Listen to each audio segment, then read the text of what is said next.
학업을 비롯해 어떤 소기의 목표를 달성하고자 초반에 뜨거운 열정을 짧은 기간에 쏟아 부어버린다면 여러분의 소중한 체력과 의지가 산산조각 나기 쉽습니다. 따라서 인생에 어떤 일이 되었든지 간에 장기전이라는 관점으로 꾸준함을 유지하는 게 굉장히 중요한데요. 이 인생의 진리와 같은 맥을 하게 되는 물리적 원리에 대해서 공부하는 시간입니다. 이번 시간에는 운동량과 충격량의 관계를 토대로 안전장치의 원리에 대해서 공부하는 시간이 될 거예요. 충격량이라는 것은 물체에게 힘 F가 델타 T라는 시간 동안 작용했을 때 물체가 받는 충격의 양으로서 기호는 I라고 지칭하고 그 크기는 물체에 작용하는 힘과 힘의 작용 시간의 곱으로 정의가 돼요. 따라서 단위는 힘의 표준 단위 뉴턴과 시간의 표준 단위 세크를 그대로 곱해서 정의를 하고요. 이 충격량은 크기 정보뿐만이 아니라 방향 정보 또한 가지고 있고 이 방향은 힘의 방향으로 결정이 된다라는 거 기억하십시오. 충격량을 운동량의 관계로 표현하기 위해서 우리는 힘이라는 것을 시간적인 관점으로 접근해야 한다는 걸 확인을 해보는 단원입니다.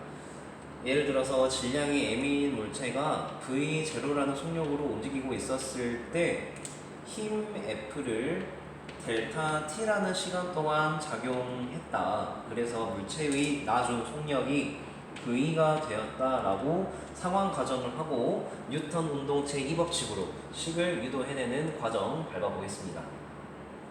뉴턴 운동 제2법칙에 따르면 질량이 m인 물체에 힘 F가 작용하면 물체는 이 방정식을 만족하는 가속도로 운동합니다 였죠.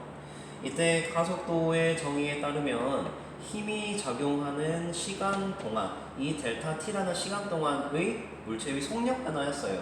물체가 V0에서 V로 속력이 바뀌었기 때문에 그 변화량은 나중 속력 빼기 처음 속력 이렇게 정의가 되겠죠.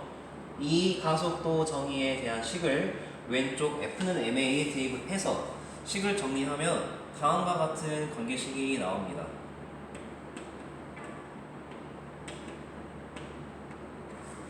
자, 여러분, 질량과 속력의 곱은 어떤 물리량을 의미하는 거였죠? 그렇죠. 운동량이었죠. 나중 속력과 질량이니까 나중 운동량. 그리고 이거는 처음 속력과 질량의 곱이기 때문에 처음 운동량.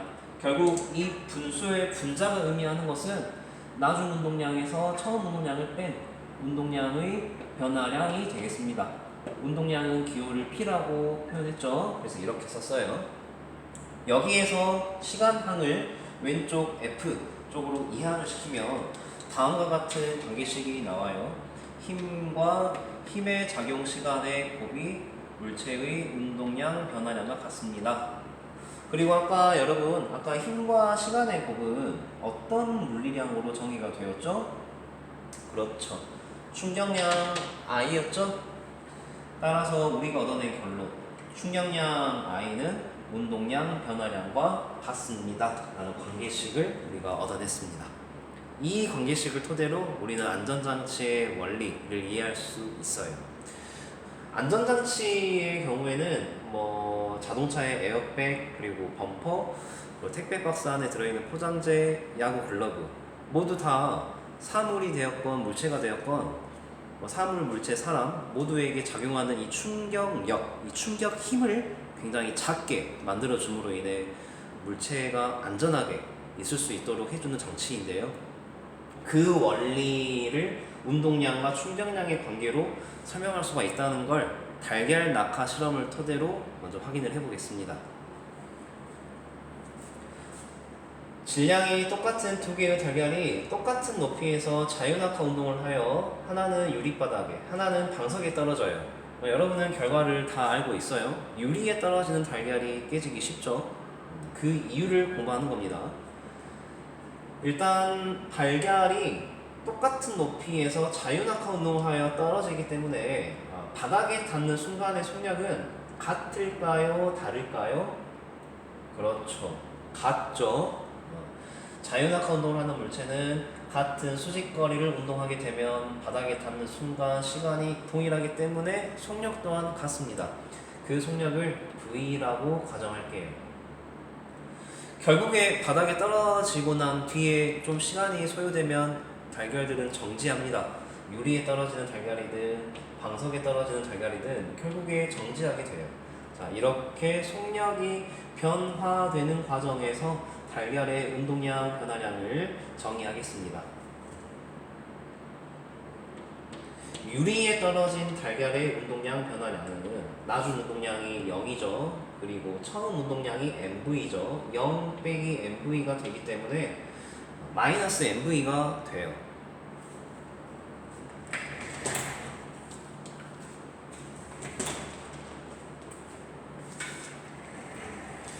방석에 떨어지는 달걀도 속력 변화가 똑같기 때문에 운동량 변화량 크기가 마이너스 MV, 운동량 변화량이 마이너스 MV로 똑같습니다. 여러분, 아까 운동량 변화량은 어떤 물리량과 같았죠? 그렇죠. 충격량이었죠. 유리에 떨어졌을 때 달걀이 받는 충격량과 방석에 떨어졌을 때 달걀이 받는 충격량이 서로 같습니다. 방석.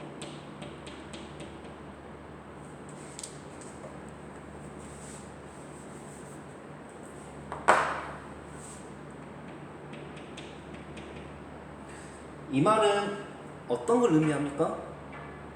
달걀이 유리에 떨어지든 방석에 떨어지든 충격을 받는 정도가 똑같다는 거예요.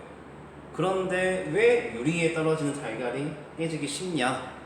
여러분이 이걸 이해하려면 힘의 정의를 다시 상기하셔야 될 필요가 있겠습니다. 힘이라는 것은 물리에서만 하기를 물체의 모양이나 운동 상태를 변화시켜주는 원인이었어요. 모양이 크게 바뀐 경우에 더 큰 힘이 작용했다는 거죠. 깨진 경우가 모양이 크게 바뀐 거죠. 이건 모양이 보존되었기 때문에 모양 변화가 거의 없는 겁니다. 즉 유리에 떨어진 달걀에 더 큰 힘이 작용했다는 거예요. 반면 방석에 떨어진 달걀에게 작용하는 힘의 크기는 이거밖에 안 됐다. 하지만 달걀이 받는 충격량은 똑같았습니다.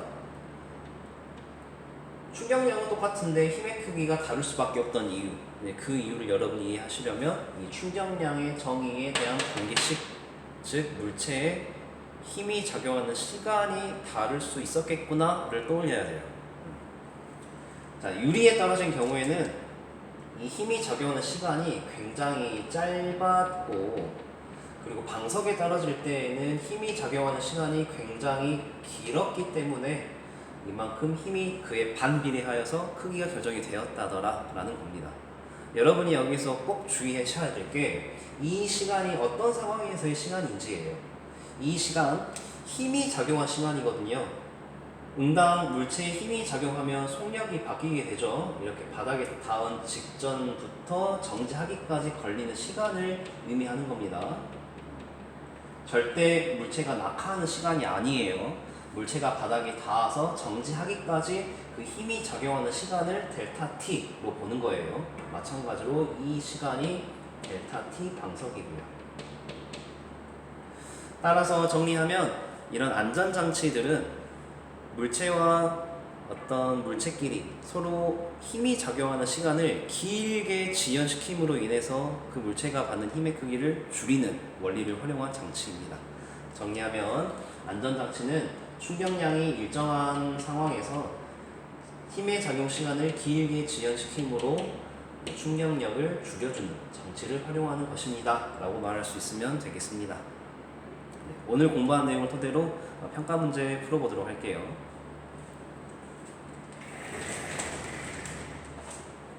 질량이 m과 7m인 물체가 똑같은 높이에서 자유낙하 운동을 하여 바닥 A와 B에 부딪히는데 바닥에 부딪히고 되튀어오르지 않고 그대로 정지한대요.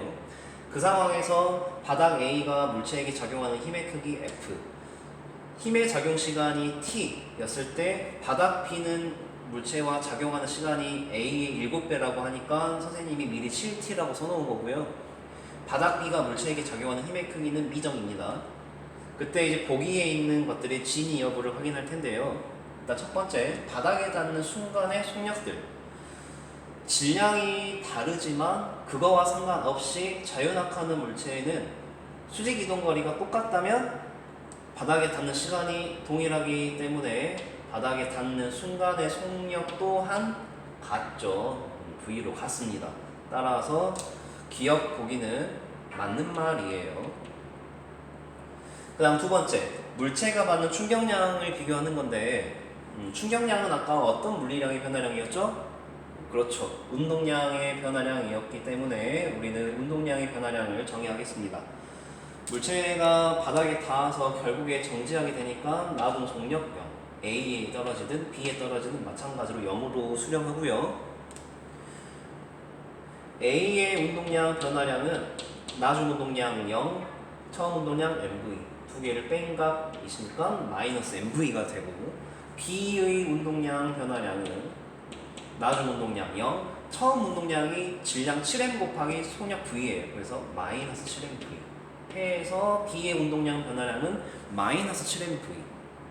운동량 변화량이 다 다르죠. 그 말은 충격량 또한 다르다는 것을 의미합니다.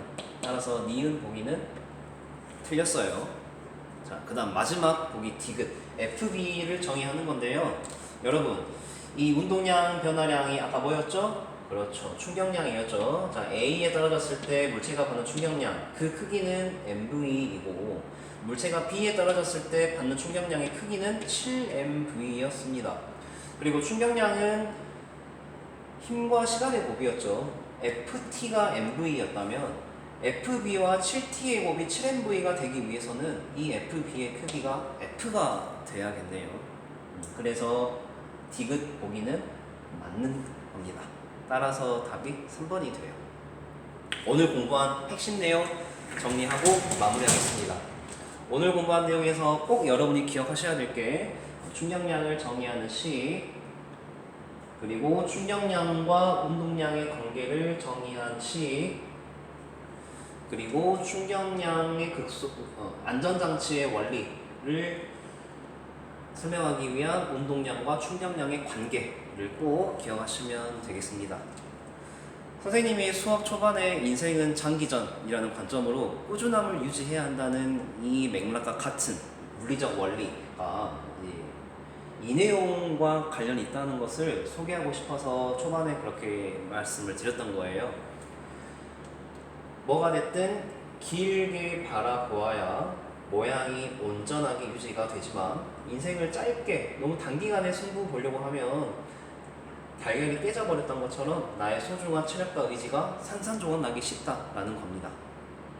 오늘 여러분이 공부했던 이 안전장치의 원리, 이 달걀의 구조 역시 우리에게 또한 꾸준함의 중요성을 상기시켜 주는데요. 달걀은 바깥으로부터 오는 힘에 대해서는 그 알을 품는 어미의 무게를 견딜 수 있을 만큼 단단하고, 안으로부터 나가는 힘에 대해서는 그 껍질을 깨고 나갈 수 있는 만큼 약합니다. 우리의 세계 또한 마찬가지예요. 바깥으로부터 오는 지난한 고통에 대해서는 그를 견딜 수 있을 만큼 단단하고, 안으로부터 나가는 힘에 대해서는 우리가 새끼처럼 쉽게 나의 세계를 깨고 나갈 수 있을 만큼 약합니다. 돌아보면 모든 시련들은 나 스스로가 감당할 수 있을 만큼 계획되어 있더라고요. 그리고 그 시련을 잘 견뎌서 내가 그거를 깨고 부술 만큼의 힘을 기른다면 그 시련은 나에게 있어 삶의 새로운 계획과 목적에 눈뜨게 해 주었고요. 따라서 그러한 삶의 고단함을 꾸준함으로 견뎌내는 자세를 갖추기 바랍니다. 그 인고의 세월에 흐르는 꾸준함은 여러분의 세계를 감싸고 있는 껍질을 부숴 소위 혁신을 야기하는 여러분의 넥스트 레벨에 도달할 수 있게 만드는 기회가 될 거예요. 오늘의 노래 에스파의 넥스트 레벨 듣고 수업 마무리하겠습니다. 감사합니다.